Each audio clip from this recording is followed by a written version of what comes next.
Good evening friends. स्वागत है आप सभी लोगों का ओनली आईएएस के इस चैनल पे। आज हम लोग डिस्कस करेंगे इस वीडियो में यूपीएससी के लिए हमारी क्या स्ट्रैटेजी होनी चाहिए। बेसिकली क्या ऐसी अप्रोच है यूपीएससी जो मांगती है कैंडिडेट्स से सेलेक्ट होने के लिए, एंड यूपीएससी की डिमांड को हम किस तरीके से मीट कर सकते हैं। तो कुछ बेसिक फंडामेंटल्स हम समझने वाले हैं यहाँ पे कि प्रिपरेशन को स्टार्ट कैसे करेंगे। स्टार्ट के बाद अगर देखें तो प्रिपरेशन को कैरी फॉरवर्ड करने के टाइम पे हमारा शेड्यूल क्या होना चाहिए।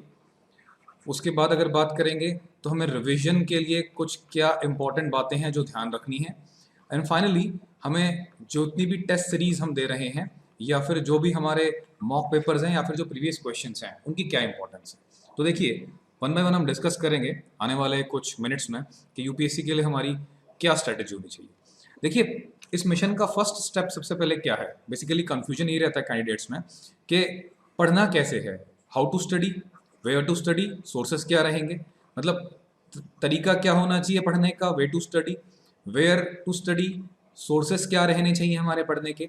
बहुत सारे मल्टीपल सोर्सेस हैं मार्केट में, बुक्स हैं, मैगजीन्स हैं, कोचिंग मटेरियल है। तो अल्टीमेटली हमें फॉलो किसको करना चाहिए, क्या एक सिंगल सोर्स रखना चाहिए या फिर हम मल्टीपल सोर्सेस से पढ़ें, उसके बारे में मैं डिस्कशन करूंगा कुछ कुछ। फिर the most important thing these days is current affairs. UPSC का जो इंक्लिनेशन है वो करंट अफेयर्स की तरफ काफ़ी ज़्यादा हो गया है। और अब करंट अफेयर्स ही मार्केट में बहुत सारे हैं, कोचिंग के करंट अफेयर्स मिलते हैं आपको, then you have press releases from UPSC side, then you have number of daily current affairs, monthly current affairs. Follow किसको किया जाए, तो एक बहुत बड़ी दुविधा दिमाग में रहती है। इसके बारे में भी हम लोग डिस्कस करेंगे कि कैसे टैकल करेंगे हम अपने सभी जो करंट अफेयर्स के सोर्सेज हैं या फिर हमारे जो पढ़ाई के सोर्सेज हैं उनको। देन बेसिकली पढ़ना क्या है और क्या सिलेबस है। अगर प्रीलिम्स की बात की जाए, अगर एज ऑफ नाउ मैं प्रीलिम्स की बात करूं तो प्रीलिम्स में मेरा जो सिलेबस है वो डिफाइंड नहीं है, it is not defined, right. मुझे कैसे मैं डिसाइड करूंगा कि मेरा सिलेबस क्या है, जो मेरे प्रीवियस ईयर क्वेश्चंस हैं उनके बेसिस पे आई विल डिसाइड कि basically what is my syllabus. और उसके बाद कितना पढ़ना है, पर डे का मेरा हिसाब किताब कितना होना चाहिए पढ़ने के लिए, तो उस चीज़ के बारे में भी हम बात करेंगे कि एक दिन में नंबर ऑफ सब्जेक्ट्स को लेके चलें या एक सिंगल सब्जेक्ट्स पे काम करें। देन हमारा रिवीजन कैसे होना चाहिए, किस तरीके से हम आगे बढ़ के रिवीजन को कैरी फॉरवर्ड करें अपने एग्जाम के प्रिपरेशन के साथ साथ। तो देखिए सबसे पहले मैं बात करूंगा previous year questions. Previous year questions की क्या इंपॉर्टेंस है, बेसिकली यही तो है। अगर हम अपने सोलर सिस्टम की बात करें तो सोलर सिस्टम अगर हमारा सन है और अराउंड प्लैनेट्स हैं, तो मान के चलिए कि जो आपके PYQs हैं, the previous year question stands to be the sun of the solar system. और अगर बात करें प्लैनेट्स की तो आपकी प्रिपरेशन है। तो previous year questions will guide you कि आपको क्या पढ़ना है, कितना पढ़ना है और किस डेप्थ तक जाना है, मतलब आपके सिलेबस की रेंज क्या होगी, आप कहाँ से स्टार्ट करेंगे, where you start from and where you will finish, that will be told by the previous year questions. Then depth क्या होगी क्वेश्चंस की, मतलब अगर बात करें क्वेश्चंस, एक टॉपिक है साइक्लोन, 2020 में पूछा गया था। तो जनरली क्वेश्चन आते थे साइक्लोन के लिए कंडीशंस क्या होती हैं, कैसे बनते हैं साइक्लोन, बट 2020 में क्या पूछ लिया उन्होंने, 2020 में दे आस्क्ड कि अगर ये एक साइक्लोन है, ये आई ऑफ द साइक्लोन है, तो इसके बीच में और इसके बीच में जो टेम्परेचर चेंज है वो या टेम्परेचर डिफरेंस है वो 10 डिग्री का मिलता है। ये कंफ्यूजिंग था बिकॉज बुक्स में इसके बारे में नॉलेज नहीं थी, तो इसीलिए हमने एक बेसिक नॉलेज से और बेसिक डेप्थ से इस क्वेश्चन को सॉल्व किया। और इसे देख के समझ में भी आया कि यूपीएससी की अब जो इंक्लिनेशन है वो साथ साथ नॉलेज के एप्लीकेशन ऑफ माइंड की तरफ भी बढ़ती जा रही है। और देखिए यूपीएससी का अगर मैं ट्रेंड एनालाइज करता हूँ तो मुझे उस ट्रेंड को एनालाइज करके बहुत सारी चीज़ें पता लगती है यूपीएससी के बारे में कि यूपीएससी ट्रेंड अभी क्या हो रहा है। अभी यूपीएससी का जो ट्रेंड है वो इंक्लाइन हो रहा है किसकी तरफ, एप्लीकेशन ऑफ माइंड की तरफ। दूसरी बात करें तो यूपीएससी में जो भी हमारे पास क्वेश्चंस हैं वो अब फैक्ट बेस्ड भी आ रहे हैं। The questions comprises of facts too and not only facts, whereas common sense भी एक इंपॉर्टेंट एस्पेक्ट है जो यूपीएससी क्वेश्चन में काम करता है। तो ट्रेंड बोलता है कि एक तो कॉमन सेंस है, उसके अलावा अगर बात करें हमारे पास क्वेश्चंस में डेप्थ काफ़ी है, और इसके अलावा इन तीनों फैक्टर्स को अगर कंबाइन कर दें तो ओवरऑल एक क्लैरिटी जो है कॉन्सेप्ट की, वो मदद करेगी आपको यूपीएससी क्रैक करने में। तो ये कुछ बातें हैं जो हमें ध्यान में रखनी होंगी, हम प्रिपरेशन को लेके चलेंगे। दूसरा क्या है, नॉलेज रिजर्वायर कहलाता है पीवाईक्यूज। मतलब पीवाईक्यूज आपको गाइड करेंगे। कई बार कोई टॉपिक्स बुक्स में जो है नहीं है present, books doesn't comprise of some topics, या फिर यूपीएससी 2-3 टॉपिक्स को मिक्स करके पूछ लेती है, तो वहाँ पीवाईक्यूज बताते हैं कि किस तरीके से आपको पीवाईक्यूज भी समझाएंगे किस तरीके से आपको उस टॉपिक को हैंडल करना है। और लास्ट पॉइंट ये है कि प्रीवियस ईयर क्वेश्चन को अगर आप सॉल्व करते हैं तो वहीं आपका जो कॉन्फिडेंस है वो बूस्ट अप होता है। कैसे? मान लीजिए अगर आप 50 क्वेश्चंस लेते हैं और आप उन्हें सॉल्व करने का ट्राई करते हैं लगभग 50 मिनट्स में, और इस 50 क्वेश्चंस में से आपके 35 क्वेश्चन सही होते हैं, 15 क्वेश्चन रॉन्ग होते हैं, तो आप 35 क्वेश्चन सही करके वर्क कर सकते हैं। और 15 क्वेश्चंस पे जो आपका डिवीजन रहेगा वो ऐसा रहेगा कि 15 क्वेश्चंस में कहीं पे भी कोई मिस्टेक आपसे जो हुई है वो आप उसे एनालाइज करें। You should do the analysis, and after analysis you should see the rectification कि कहाँ पे गलती हुई है उसे हम ठीक कर सकें। तो previous year questions makes the base of the understanding of UPSC कि यूपीएससी की डिमांड क्या है और हमें क्या चाहिए यूपीएससी की तैयारी करने के लिए। नेक्स्ट हम आगे बढ़ते हैं। देखिए, स्टैंडर्ड बुक्स की बात करेंगे तो अब सवाल ये उठता है कि हम पढ़ें क्या और कब पढ़ें, कैसे पढ़ें। तो अगर मैं बात करूं मॉडर्न के बारे में, तो जो मॉडर्न हिस्ट्री है, अगर मॉडर्न हिस्ट्री में देखें तो बहुत सारी बुक्स हैं, और सबसे जो इम्पोर्टेंट एक बुक है जो सभी लोग फॉलो करते हैं, स्पेक्ट्रम है। Then you have Bipin Chandra, then beyond that one more book you are having, that is Grover, BL Grover. ये नंबर ऑफ बुक्स हैं। अब सारी बुक्स पढ़ना समझदारी की चीज़ नहीं है, तो एक सिंगल बुक पे स्टिक करें, कोई भी हो सकती है, उसको पहले पढ़ें। हो सकता है एक बार पढ़ने पे समझ आए, 2 बार पढ़ने पे, पहले पढ़ें, अंडरस्टैंडिंग डेवलप करिए, उसके बाद जंप करिए नोट्स पे। और नोट्स कैसे हो? क्रिस्प नोट्स हो। ऐसा नहीं कि आपके नोट्स बुक्स जितने ही बड़े हैं आप हर चीज़ लिख रहे हैं। Notes should be crisp.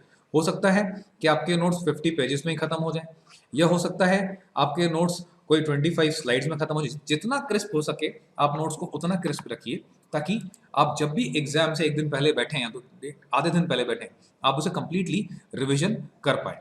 Next अगर हम बात करें सब्जेक्ट थोड़े से जो फैक्ट बेस्ड है, एंशिएंट एंड मीडिवल, इनको टैकल कैसे किया जाए। देखिए, इन सब्जेक्ट्स की तो मैं बात करूंगा, तो इन सब्जेक्ट्स में थोड़ा सा हमें इनको हैंडल करने के लिए टाइमलाइन को भी ध्यान में रखना पड़ेगा। यहाँ पे देखिए मैंने मेंशन किया हुआ है टाइमलाइन, और बुलेट पॉइंट्स को भी ध्यान में रखना पड़ेगा। तो कैसे देख सकते हैं, कुछ नोट्स के थ्रू हम समझ सकते हैं। देखिए यहाँ पे देखिए, ये 2 कैटेगरी के नोट्स हैं। एक है जिसमें टाइमलाइन है, और दूसरा है एक पर्टिकुलर टॉपिक के बारे में नोट्स कैसे बनाते हैं। यहाँ पे देखिए, आप देख सकते हैं यहाँ पे stone age, then Harappan age, then Rigvedic age, then later Vedic, then Buddhism and Jainism, Magadhas, and then Maurya's rule. Then in Maurya's, number of kings have been shown here. उसके बाद Shakas Kushan, then Shungas in central India, then Satavahanas came in Deccan, then Kshetris in the east. Finally, जब ये kingdom हटे तो फिर central Asians आए, जिसमें Bactrian Greek थे, Shakas Kushan, then Satavahanas ruled from this region, this area, and Satvana ruled this period. Then Guptas came, Harsha, Chalukya. तो I mean to say, ये complete timeline अगर आप एक पेज पे तोड़ देते हैं तो that will give you a complete sense of ancient history reflecting something of medieval history. अब अगर मान लीजिए मुझे एक पर्टिकुलर टॉपिक के बारे में बात करनी है, तो चालुक्यास अगर मैं पढ़ रहा हूँ तो चालुक्यास को कैसे करेंगे? पुलकेशिन जो किंग्स आए हैं, विक्रमादित्य, कीर्तिवर्मन, उसके बाद एडमिनिस्ट्रेशन कैसा था, सोसाइटी कैसी थी, आर्ट एंड आर्किटेक्चर उनका क्या था। फिर राष्ट्रकूट के बारे में बात करें तो उनके किंग्स ने क्या किया, एंड उसके बाद जो किंग्स के बाद एडमिनिस्ट्रेशन उनका कैसा था, सोसाइटी कैसी थी, ये सब डिटेल में आप जा सकते हैं। मतलब जो चीज़ें एनसीईआरटी की बुक में अराउंड 50 to 60 पेजेस में दी हैं, उन चीज़ों को आप अगर सिंगल पेज पर तोड़ लेते हैं, then it completes your understanding of the subject, number 1। Number 2, your notes also, it should be as crisp as possible. Next बात करें पॉलिटी की, तो देखिए पॉलिटी एक ऐसा सब्जेक्ट है जो अंडरस्टैंडिंग डेवलप करना बहुत ज़रूरी है, और उसके बाद आप नोट्स बनाइए। पहले रीड करिए, समझिए कॉन्स्टिट्यूशन क्या है हमारा, क्या बोल रहा है, कितने लॉज हैं, कितने आर्टिकल्स हैं, किस आर्टिकल की फील क्या है, मीनिंग क्या है उस आर्टिकल का। तो अगर हम अब चलें आगे तो देखिए इसके पॉलिटी के नोट्स हम किस तरीके से डेवलप करेंगे। कुछ मैंने जनरल बनाया है ताकि याद करना इजी हो जाए। देखिए यहाँ पैरामीटर लिख सकते हैं, यहाँ पे नंबर ऑफ, अगर जो हमारे पास टॉपिक्स हैं थोड़े से याद करने में confusion, election commission, UPSC, finance commission, CAT, attorney general, इसके बाद एनएचआरसी, सीआईएससी, सीवीसी, सीबीआई, इनको आप एक टेबल फॉर्म में बना सकते हैं जहाँ पे यहाँ पे बॉडीज रहेंगी डिफरेंट डिफरेंट, और यहाँ पे एक जगह आर्टिकल लिख दिया, मेंबर्स, अपॉइंटमेंट कैसे होती है, salaries, service condition, so on and so forth. तो you can make a table and understand, और इसको रिवाइज करने में आपको ज़्यादा टाइम भी नहीं लगेगा। तो ये कुछ बातें पॉलिटी के बारे में हमने करी। आप बना सकते हैं पार्लियामेंट के नोट भी बना सकते हैं, बहुत सारे टॉपिक्स हैं, बट मोस्टली टॉपिक्स ऐसे हैं जिसको जितना छोटा हो सके आप उसे कंस्ट्रेन कर दीजिए, आप उसे कंसाइज बनाइए ताकि रिवीजन में आसानी हो। ज्योग्राफी की बात करेंगे तो ज्योग्राफी के जो नोट्स हैं उसको आप बहुत ही कंसाइज फॉर्म में बनाएं, मतलब आपको परेशानी ना हो उनको बारह, क्योंकि ज्योग्राफी बहुत ही बड़ा सब्जेक्ट है, इन डेप्थ पढ़ने की जरूरत है ज्योग्राफी को। और उसके लिए बेहतर है कि पहले आप एनसीईआरटी को रीड कर लें, अंडरस्टैंड कर लें, उसके बाद एनसीईआरटी में जाके ही क्रिस्प नोट्स बनाएं। मैंने यहाँ पे ज्योग्राफी के नोट्स नहीं दिए हैं क्योंकि वो प्री और मेंस दोनों के लिए सफिशिएंट है। मैं एक अलग से फाइल बनाऊंगा जिसमें ज्योग्राफी के नोट्स दिखा दूंगा कैसे बनाते हैं, आप वहां से समझ सकते हैं। वो प्री नहीं, वो मेंस और इंटरव्यू तक आपके काम आएंगे। सिमिलरली इकोनॉमी की बात करें, डायनेमिक सब्जेक्ट है।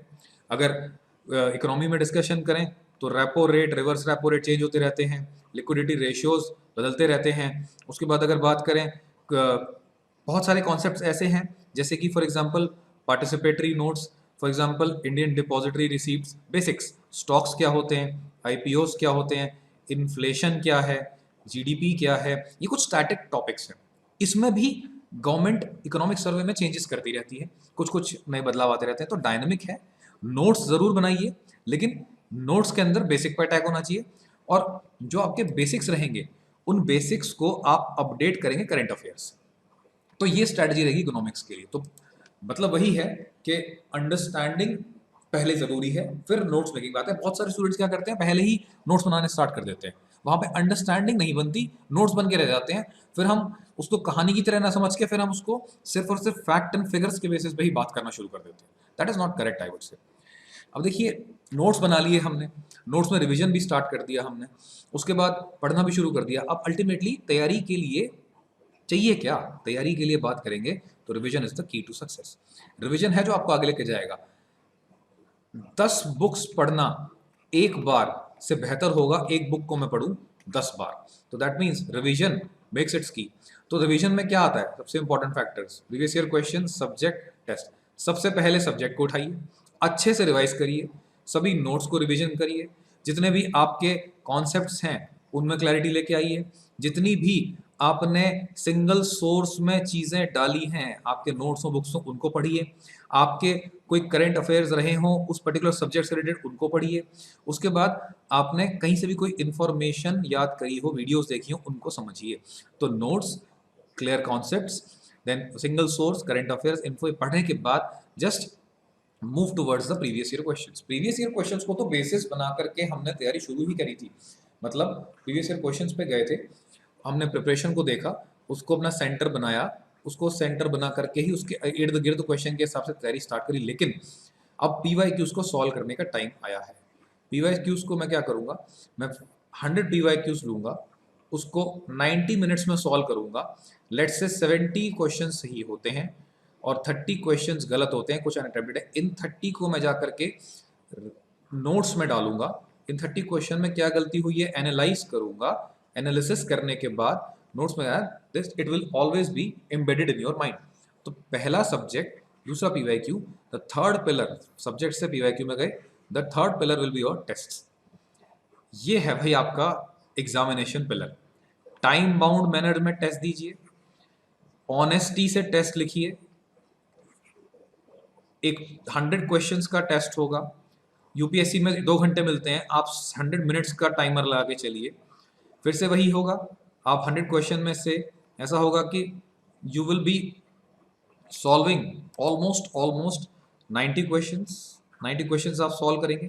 90 क्वेश्चन सॉल्व करेंगे, 10 क्वेश्चन अनअटेम्प्टेड रहेंगे, मान लीजिए 70 होते हैं सही और इसमें से 20 होते हैं गलत। कोई बात नहीं, खुशी की बात है जो सही हुए।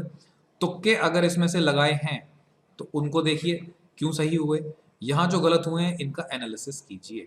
एनालिसिस से क्या होगा, पता लगेगा कि कॉन्सेप्ट में प्रॉब्लम थी, कॉन्सेप्ट बिल्कुल ही नहीं पता था, या फिर हमारे नॉलेज थी बट सिली मिस्टेक हुई है, अगर ऐसा कुछ था, या फिर कोई अदर इशू है याद नहीं आ रहा था, तो उसी के हिसाब से हमें एक्शन लेना पड़ेगा। तो first subject, then PYQ, then test.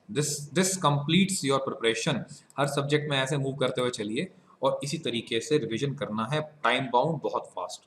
अब शेड्यूल क्या रहेगा किसी भी तैयारी के लिए, चाहे वो वॉर की तैयारी हो, चाहे वो एग्जाम की तैयारी हो, चाहे वो कोई बड़े इवेंट की तैयारी हो, एक शेड्यूलिंग बहुत ज़रूरी है। तो देखिए यहाँ पे शेड्यूल को मैं लेके चलूँगा। शेड्यूल भी दो तरीके से मैंने बनाया है, एक रेगुलर स्टूडेंट्स के लिए, एक वर्किंग स्टूडेंट्स के लिए। देखिए यहाँ पे आप सबसे पहले अपना सिलेबस देखिए, आपको कितनी बार रिवाइज करना है, आपका माइंड क्या बोलता है। एक बार में आपको पूरी पॉलिटी याद हो जाएगी? मुझे लगता है कि अगर मैं अपनी बात करूं तो मुझे मिनिमम 3 बार पढ़ने की ज़रूरत है, किसी को 5 बार होगा, किसी को 1 बार होगा। उसके हिसाब से शेड्यूल बनाइए। और वर्किंग कैंडिडेट्स और रेगुलर कैंडिडेट्स अपने हिसाब से बना सकते हैं सब्जेक्ट्स का डिवीजन। 2-3 सब्जेक्ट को ले लीजिए एक साथ, इंटरेस्टिंग बोरिंग साथ में रखिए। हिस्ट्री एनवायरनमेंट ले लीजिए, ज्योग्राफी एंशिएंट ले लीजिए, या फिर आप पॉलिटी भी ले सकते हैं और साथ में आर्ट एंड कल्चर भी ले सकते हैं। तो एक कॉम्बो ऐसा बनाइए 2 से 3 सब्जेक्ट्स का। डेली करंट अफेयर्स को रिवाइज करिए, न्यूज़पेपर तो पढ़ना ही है, कोई भी एक सिंगल मैगजीन उठाइए, उसी को बार बार रिवाइज करिए। हर हफ्ते टेस्ट देंगे, उससे क्या होगा, एक टाइम बाउंड बना रहेगा, एक रूटीन डेवलप होगा और एक शेड्यूल फॉलो होगा। एक चार्ट बनाएं, जस्ट प्रिपेयर वन चार्ट, उस चार्ट को फॉलो करें। कैसा होगा वो चार्ट, देखिए उसमें क्या होगा, उसमें आपको लिखा होगा कि पॉलिटी, हिस्ट्री, ज्योग्राफी, इस डेट से लेकर के इस डेट तक पॉलिटी कंप्लीट होगी, इस डेट से लेकर के इस डेट तक हिस्ट्री कंप्लीट होगी, इस डेट से लेकर के इस डेट तक आपकी ज्योग्राफी कंप्लीट होगी। इससे आप स्ट्रिक्ट रहेंगे, आपकी अकाउंटेबिलिटी डेवलप होगी, आपको डेली हिट करेगा ये डेट्स की आपकी डेट्स निकल रही हैं बट आपका सिलेबस पूरा नहीं हुआ। तो make a schedule, try to stick to that. Goals बनाइए, अपने पढ़ाई कैसे करनी है उसके गोल्स रखिए, अपने डेली गोल्स बनाइए, वीकली गोल्स बनाइए, मंथली गोल्स बनाइए। बार बार आ रहा है बार ठीक है, तो ये इस तरीके से हम आगे बढ़ेंगे कि हमें अपने गोल्स पे चलना है और क्विक रिवीजन हमारी होनी चाहिए। क्विक रिवीजन कैसे, 15 दिन हो गए एक सब्जेक्ट को, वापस आइए, रिवाइज कीजिए, रिवीजन करने के बाद उस सब्जेक्ट को इंश्योर कर लीजिए अब आपको सब्जेक्ट आ गया। जो वर्किंग लोग हैं सिंगल सब्जेक्ट पे जाएंगे, डेली करंट अफेयर्स जो है रिवाइज करेंगे, न्यूज़पेपर तो पढ़ना ही है मैगजीन से, फोर्टनाइट टेस्ट देंगे क्योंकि वर्किंग है, टाइम कम होगा, और रिविजन भी फोर्टनाइट करेंगे। 15 दिन हो गए हिस्ट्री पढ़े हुए, अब ज्योग्राफी स्टार्ट कर दिया, लेकिन हिस्ट्री को देखेंगे एक बार ध्यान से, एक दिन आधा दिन लगा करके इंपॉर्टेंट टॉपिक्स को याद कर लेंगे। देखिए कुछ मैंने नोट्स बनाए हैं अपने प्रिपरेशन, जब मैंने एग्जाम क्वालिफाई किया था जिस ईयर में, उसके उसके कुछ तरीके मैंने अपनाए। छोटे छोटे छोटे छोटे इतने सारे मिशंस बनते हैं साइंस में, इतने सारे नंबर ऑफ लॉन्चेस होते हैं सैटेलाइट के, तो हम उसको कैसे टैकल करें, उसके लिए I have developed few notes. मैंने साइंस एंड टेक को अलग कर दिया, आई सेपरेटेड करंट अफेयर्स, आई सेपरेटेड नेशनल पार्क्स, आई सेपरेटेड, सबको बाइफरकेट कर दिया जहाँ जहाँ से क्वेश्चंस पूछते हैं यूपीएससी। यूपीएससी की अगर हम टेक्निक देखें तो देखिए यूपीएससी की जो टेक्निक है वो ऐसी है कि क्वेश्चंस को पूछना उसका अलग अलग टॉपिक से आपको दिखेगा, क्या है कैसे है, मिशंस पे क्वेश्चन पूछेगी। अगर यहाँ पे देखें जापान का मिशन है,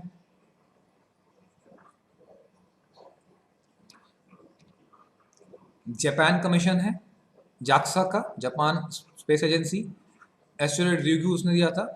इसी तरीके से ओसिरिस रेक्स किसका मिशन है, न्यू फ्रंटियर प्रोग्राम का, किस पे है, एस्ट्रोनॉट बेनू पे। तो आप ऐसे बोल सकते हैं नेम ऑफ द मिशन, यहाँ पे कंपोनेंट क्या है, मिशन क्या है, एम क्या है, और ये लगभग 3-4 पेजेस के होंगे, इजीली आप 2 घंटे में रिवीजन कर सकते हैं। साइंस एंड टेक की बात कर रहा हूँ। सिमिलरली हम डिजीजेस पे बना सकते हैं। देखिए H1N1 पे क्वेश्चन आया हुआ है, हेपेटाइटिस पे क्वेश्चन आया हुआ है, देन वायरसेस पे क्वेश्चन आए हुए हैं। तो स्वाइन फीवर है, वायरल डिजीज है, ह्यूमंस को हार्म नहीं होता, सिमिलरली न्यूमोनिया पे क्वेश्चन है, किससे होता है, कितने साल वाले बच्चों को अफेक्ट करता है, कैसा वायरस है, बैक्टीरिया है, क्या है, प्लेग कंटेजियस है नहीं है, एंटीबायोटिक ट्रीट कर पाती है नहीं, वैक्सीन है नहीं है। तो इस तरीके से क्वेश्चंस को आप क्या करिए, जैसे यूपीएससी क्वेश्चंस आए हैं एनालाइज करिए, तोड़ लीजिए। मैंने क्या किया, मिशन पे क्वेश्चन आते थे तो मिशन के लिए बना दिया, डिजीज पे आते थे बना दिया, फंड्स पे क्वेश्चन आते हैं इकोनॉमी में बना दिया, बॉडीज पे क्वेश्चन आते हैं उसके अलग से नोट बना लिए, नेशनल पार्क्स के अलग, रिवर्स के अलग, छोटे छोटे टॉपिक्स को डिवाइड कर दीजिए और उन टॉपिक्स के मैं कहूँगा 50 टाइप ऑफ नोट्स बना लीजिए और उसको कंसिस्टेंटली रिवाइज करिए, क्योंकि उसमें से हॉट टॉपिक्स हैं, उनमें से तो क्वेश्चंस आने ही आने हैं, कंसिस्टेंटली आने हैं, बस क्वेश्चन का स्टाइल बदल जाएगा। तो आपको ध्यान में रखना है कि जब भी आप यूपीएससी के पेपर्स एनालाइज करें, नोट करिए कहाँ कहाँ से आ रहे हैं। मैं एक लिस्ट बना के दे दूंगा टॉपिक्स की, हॉट टॉपिक्स की, जहाँ से क्वेश्चंस आते हैं, ठीक है, आप उसको ध्यान में रखेंगे और वहीं से क्वेश्चंस को टैकल करेंगे। फॉर एग्जाम्पल देखिए, हमारे स्पीशीज से क्वेश्चन आते हैं, एशियाटिक लॉयन से क्वेश्चन आ गया था, तो अब हो सकता है एशियाटिक चीता से क्वेश्चन आ जाए, अफ्रीकन चीता से क्या क्वेश्चन आ सकता है कि African cheetah is comparative to Asiatic cheetah is smaller in size, लेकिन तो बिगर है। क्वेश्चन क्या आ सकता है कि सिर्फ इंडियन सब कॉन्टिनेंट में मिलता है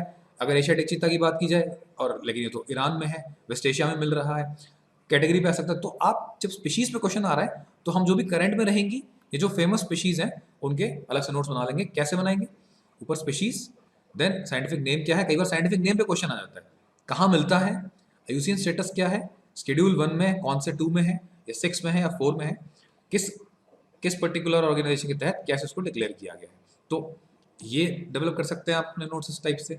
अब जब एंशियंट की और आर्ट एंड कल्चर के बारे में स्टूडेंट्स बहुत कंफ्यूज रहते हैं, बड़ी बड़ी बुक्स हैं, एक नितिन सिंघानिया काफ़ी फेमस बुक्स हैं, तो ये जो बुक है इसमें काफ़ी अच्छा प्रेजेंटेशन है, लेकिन फिर भी मेंस में बुक बार बार पढ़ना पॉसिबल नहीं हो पाएगा। तो प्री के टाइम पे हम क्या कर लेते हैं, हमने डिवाइड कर दिया, एक सिंगल पेज पे एक टॉपिक खत्म। ये टॉपिक लगभग लगभग 70+ पेजेस का है, तो टेम्पल्स को आप तोड़ लीजिए अलग अलग टाइप के, ठीक है, उसके बाद हर एक की प्रॉपर्टीज लिख ली यहाँ पे, वेसरा स्टाइल की क्या है, हिमालय टेम्पल्स कैसे हैं, पाला बनाने के लिए अगर देखना है तो हिल टेम्पल है इस टाइप का।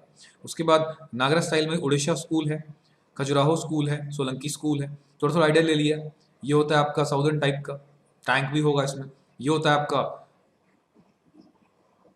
भुवनेश्वर में उड़ीसा ग्रुप ऑफ टेम्पल्स, और ये है आपका द्रविड़ स्टाइल ऑफ टेम्पल्स, ये नागरा स्टाइल ऑफ टेम्पल है, ठीक है। इस तरीके से कुछ कुछ आप अपनी इनोवेटिव टाइप ऑफ नोट्स बना सकते हैं, जो single page, single source, single page, less time, more revision, perfect revision, that should be the strategy. Next अगर हम बात करें कि किस तरीके से हम आगे बढ़ेंगे, नेशनल पार्क के लिए देखिए, मुझे देखा national park, wild sanctuary, biosphere reserve से क्वेश्चंस आ रहे हैं, तो मैंने क्या किया, मैंने उसको तोड़ लिया, कौन सी वाली न्यूज़ में है, किस स्टेट में है, रिवर कौन सी फ्लो करती है, कई बार कनेक्ट करके दे देता है नेशनल पार्क को रिवर से, कई बार कनेक्ट करता है हिल रेंज से, कई बार पूछता है स्पेशल फीचर्स। तो मैंने देख लिया कि कोई बात नहीं, भितरकनिका में क्या है, किद्रपारा डिस्ट्रिक्ट में है, कौन सी रिवर्स हैं, वैतरनी, ब्रह्मानी, धमरा, उसके बाद क्या इंपॉर्टेंस है गहिरमाथा बीच, और क्या है सॉल्ट वाटर क्रोकोडाइल, और क्या स्पेशल फीचर है, सेकंड रमसार साइट है आफ्टर चिलिकाले। तो ये आप इस तरीके से ब्रेकअप बना करके टॉपिक्स का नोट्स डेवलप कर सकते हैं। तो देखिए, ये कुछ हमने डिस्कशंस करी हैं अभी कि किस तरीके से यूपीएससी को अप्रोच करना है, कुछ कुछ हमने नोट्स देखे, कुछ कुछ चीज़ें हमने समझी।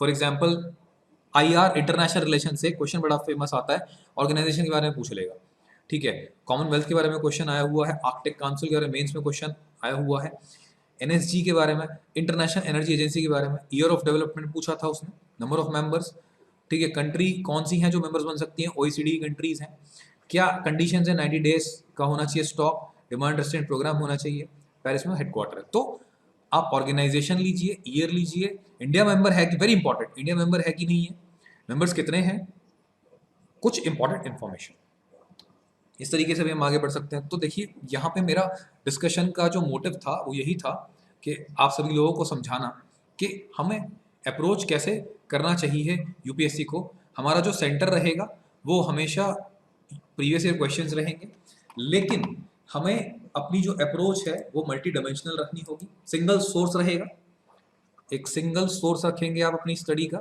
सबसे इंपॉर्टेंट क्रक्स ये बनता है, PYQ will be the centre of your preparation.